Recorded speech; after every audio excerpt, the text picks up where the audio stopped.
Good day, fellow gamers. My name's John, and today I'm playing my favorite game with you, Diablo 2. For this episode, we'll be looking at one of the most well-rounded characters in the game, the Summon Necromancer. Before we jump in, there is a trick to get your summons up quickly.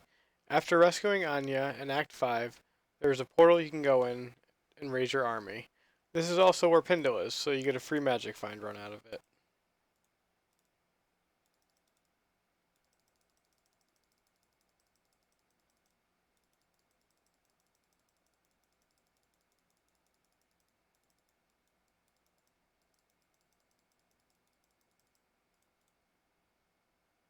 We also use a clay golem.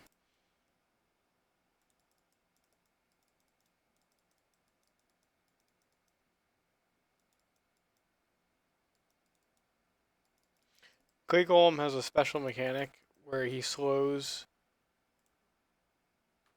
enemy enemies by up to 72%. Um, that coupled with Decrepify on bosses sometimes prevents them from casting altogether, but if not, it definitely at least slows them down. So adds another layer of defense on top of the army. So now that you have your summons, you're relatively safe to go just about anywhere in the game. Chaos Sanctuary is a pretty fun spot to farm. It's one of the best spots for high runes. There's lots of 85 monsters in here. This is an 85 zone, so it can drop anything in the game. And there's a lot of density. As you can see, the minions basically melt the mobs in here. I'm also using Corpse Explode, which does huge AoE, so it takes down packs almost instantly.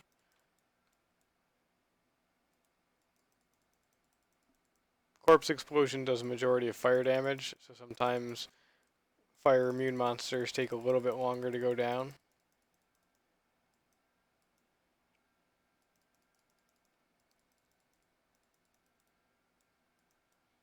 As you can see, the minions basically tank everything. I haven't used a health potion yet, and I've been teleporting right on top of things.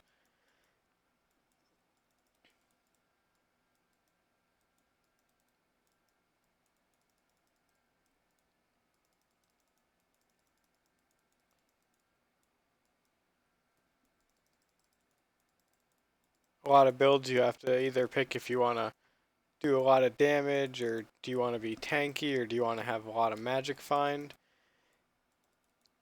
When this build is fully made, it pretty much has all of that. As you can see here, it's clearing chaos pretty quickly. I take very little damage. My stats, I put on enough to wear gear, enough to make myself 75% block chance. So I have 75% chance to take 0 damage. Um,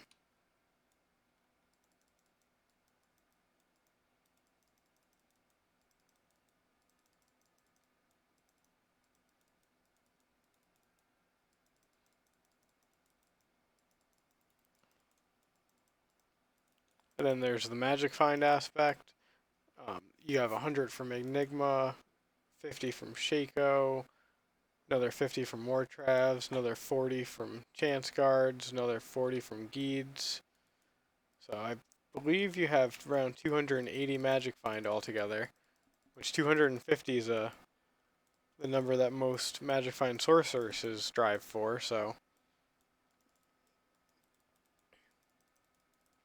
one of the few characters that you can do Ubers, magic find, speed clear, just everything with. That being said, currently for this video, all of the gear that's being used on this character has been imported from Hero Editor, so it is the best possible. So if it seems like it's melting things, this is probably a lot stronger than anything you're actually going to be able to legitimately build in the ladder, unless you play an awful lot or really experienced. But a little bit later in the video, I'll show you just how good it still is even without top tier gear. This is definitely one of the best builds to do if you like solo self-found. If you want something that you can just honestly sit back and enjoy all the new graphics that the remaster is going to have to offer. Just it scales incredibly well.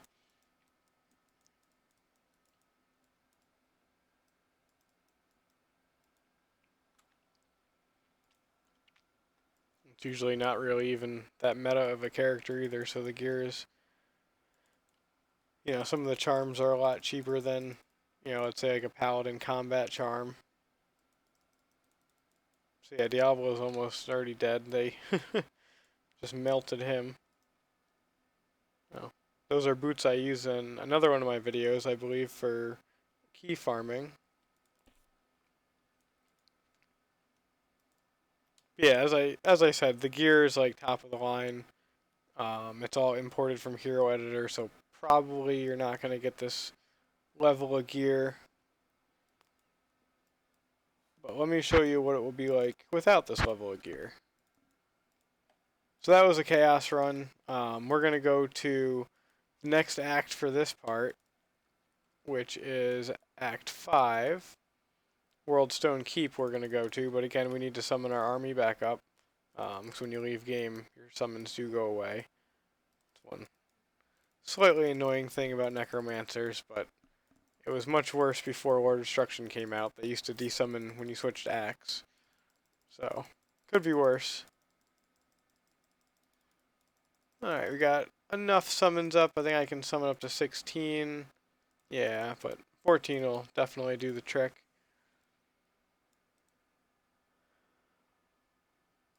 Alright, we got our summons, we got our golem. Alright, so let's see. So Enigma, you're probably not going to get right away. I mean, eventually you'll probably get one. Beast, same thing. That's a high rune in there. You're probably not going to have skillers with life. But everyone should be able to get a Geed. The magic find isn't going to affect the clear speed. I imagine you'll get some 20 life small charms. Even if you get a bunch of 10s, it has the same effect. I'm gonna keep the BKs and arachnids on there because chances are you're gonna have a spirit and probably a Scolder's armor for some magic find. So again, you'll still have 280 about magic find. So let's see what this can do with basically just not much gear on. You're missing armor, weapon, all your skillers. I'm going to keep the torch on there just so I can use what little gear I do have on. If you've played at all, you know that necro torches are incredibly cheap. Like I said, it's not really a very meta class. I don't understand why, because, I mean, we're doing level 85 zone in hell right now. Our character's, missing half of its gear, half of its inventory slot, and, you can see it's just clearing stuff like no one's business. That's missing half your gear. I mean, you could toss your Shaco off too, because, man, that's a Mal early ladder reset. Like, you don't, necessarily have that right away. Maybe you got unlucky with your Health Forge, but I mean, look at this. You got basically no gear. You got 2 skills, 3, 4, 5, 6 skills, which honestly, a Scolders is dirt cheap. 2 spirits are dirt cheap. I mean, this thing alone is dirt cheap. That's like a pull rune usually.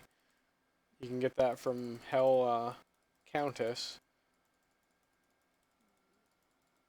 So I mean, this build can scale incredibly well pretty quickly with just a couple, key pieces of gear. And then, once you really start farming a lot, or you can do Hell Cows really easily with this too, and get some high runes. Once you get a couple high runes and you have the ability to teleport, you can start throwing some bosses in there. But this character really does excel on the level 85 zones, which level 85 zones can drop any loot in the game. All the best items can drop from there, whereas lower level zones can't necessarily drop everything, so it is advantageous to farm the highest zone possible if you're looking for things like griffins or Tyrael smite. Um, a lot of the big chase items only come from 85 areas, so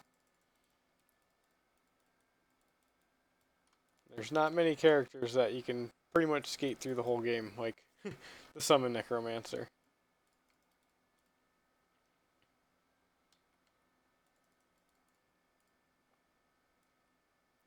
Especially you got that 75% block. I'm missing a whole bunch of life. Before the video, I wasn't even battle ordered. We got that in the swap, but didn't even have it on. Still cruising through. Another cool thing is this character is also very much so hardcore viable. Just because the obvious reasons, you sit back while your army does the dirty work.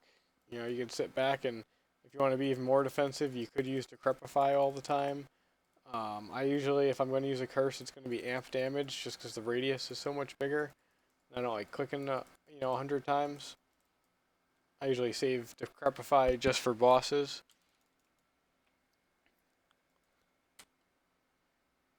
But, here we are at Bale. Hell Bale.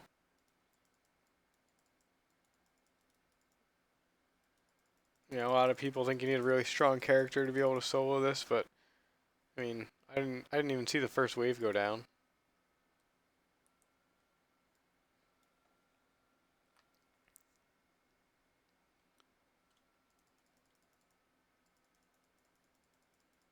So, yep, that's cleared already. No gear on. So for my skill tree, poison and bone, I max corpse explosion. You'll see me doing that. It's important that you do no cold damage, so that way none of the corpses shatter. If they shatter, you can't explode them. So you always want 0 cold damage for your corpse explosion to do the most effect. Curses, I do 1 into amp, 1 into Decrepify. I think I said earlier I use Decrepify on bosses, amp on everything else. I max Skeleton, Skeleton Mastery, Clay Golem, Golem Mastery, put 1 into Summon Resist, go down, put 1 into Revive. Very rarely would I use Revive. If I would, it would just be because it's a public game and Corpse Explosion takes diminishing returns in public games, so it's better to have a bigger army than little explosions. That's basically the gist of it for the skills. The last one I would max would definitely be Golem Mastery. The only reason we get Golem Mastery is to make our Golem run a little bit quicker. He'll chase down like harpies and stuff that try to run halfway across the map, but he hits them and they're slowed by 69%. So all of a sudden the skeletons can keep up and whack them down. Saves you a lot of time chasing things. Here we are though again, back at Hell Bale. Gonna have to pay attention a little bit more to my health this time. It's like, missing a lot. But they don't seem to be having much of an issue. See how he's moving so slow because he's got Decrepify and he's got the Golem on there. He might not even be able to teleport anymore because he's going so slow, which also saves time because it's a huge pain chasing him around the arena. He can't even do a split because he's going so slow. But yeah, so the Necromancer is just a super good rounded character. You don't need a huge budget. All you need is a little bit of time and grind your 85 areas. You'll get some runes before you know it, and you'll be mowing down Bale. This character can also do Ubers with the right gear. Like I said, hardcore, not a problem. You might want to switch some rings out, sacrifice a little bit of damage, get a Raven Frost and a Dwarf Star for some, absorption. You could get a T-Gods for some lightning absorption. So you got a few more options to make this thing even more tanky. Because as you saw, you don't need all these skill points to make it just melt through the monsters. Um, yeah, so if you're looking for a nice, well-rounded character that can do anything, Summon Necro might be it. If you liked what you saw, please be sure to subscribe and leave me a comment for more videos just like this one.